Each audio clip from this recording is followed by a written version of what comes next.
में fashion show. शहर की फैशन डिजाइनर रितु की शादी गांव के जमींदार शेर सिंह से हो जाती है। लेकिन शहरी कामकाजी रितु का गांव में मन नहीं लगता।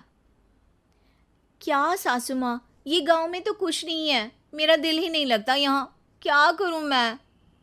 अरे बेटा, जहाँ पति का कारोबार बीवी तो वही अच्छी लगती है ना। अब हम लोग इतने पैसे वाले हैं कि गांव में मेरे बेटे लायक लड़की ही नहीं मिली। अरे माँ, मैं तो ये बोल रही हूँ कि क्या करूँ जिससे मेरा थोड़ा दिल लगे। अरे बेटा, मैं भी शहर की थी।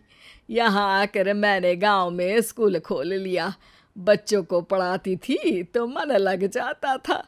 तू भी कुछ देख ले जिससे गांव की बहू बेटियों का भला हो जाए और तेरे जमींदार ससुर जी का नाम भी हो जाए। रितु क्या करती, फैशन डिजाइनिंग वाले कपड़ों को गांव की औरतों पर कैसे ट्राई करती। लेकिन एक दिन, अरे क्या बात है डार्लिंग, बड़ी जल्दी उठ गई। और ये हाथ में फेविकॉल और कागज कहाँ जा रही हो? मैंने सोच लिया है कि मैं अपना फैशन बुटीक खोलूंगी। गांव की औरतों को सजा धजा कर फैशन शो करूंगी और यहाँ की औरतों को भी शहर के फैशन से वाकिफ करवाऊंगी।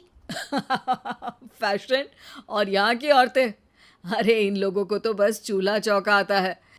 खाली समय में एक दूसरे के सर से जुएं निकालती हैं या फिर अचार पापड़ बनाती है। इन लोगों के बस की नहीं है फैशन को समझना। लेकिन रितु मानती नहीं।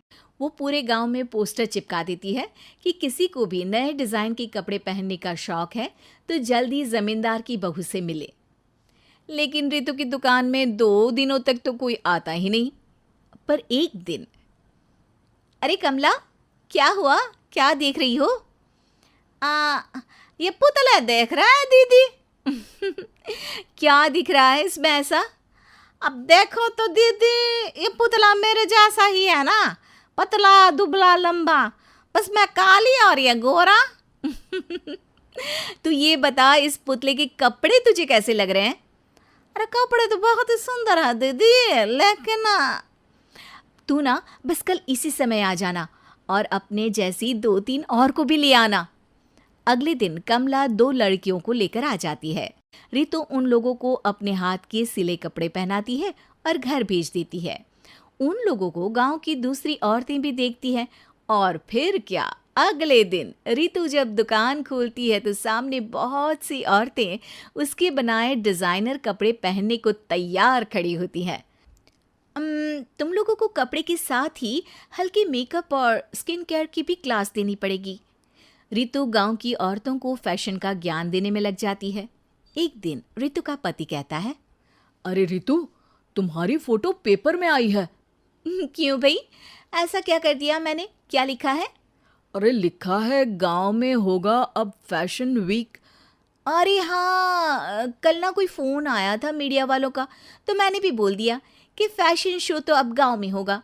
लग रहा है उसी की खबर बना दी है। तभी रितु को एक फ़ोन आता है। हेलो, कौन बोल रहा है? जी मैं काम्या बात कर रही हूँ लुक में फैशन वीक से। हम लोगों ने आपका काम देखा। हम शहर वर्सेस गांव का फैशन थीम में एक फैशन शो आपके गांव में करना चाहते हैं। अरे वाह, ये तो बहुत ही अच्छी बात है। मैं अपनी मॉडल्स के साथ शो में हिस्सा ज़रूर लूँगी। बस अब क्या था, वो दिन भी आ जाता है जब रितु की गांव की गोरी शहर की छोरी के साथ स्टेज शो में हिस्सा लेती हैं। शो के बाद, अरे आपकी वो जो कलेक्शन है ना, मैं उसकी पूरी सीरीज खरीदना चाहती हूँ। सच में आपने वो कपड़े डिजाइन करे जो आज के लोग आसानी से घर और बाजार में पहन सकते हैं। और बजट में भी है। हम भारतीयों के लिए तो ये डिज़ाइन बेस्ट है जी।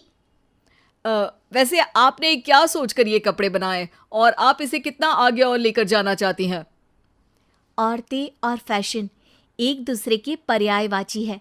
तो ये किसने कहा कि गांव की औरतों को डिज़ाइनर कपड़े पहनने का हक नहीं? मेरा मानना है कि शौक सभी औरतों में होता है। ज़रूरत है तो बस उसे जगाने की, उनके हिसाब और बजट के कपड़ों की जो मैंने बनाए और सबको पसंद भी आए। अब रितु का गांव हर जगह प्रसिद्ध है, ना सिर्फ रितु के लिए बल्कि वहाँ की औरतों की फैशन के लिए भी।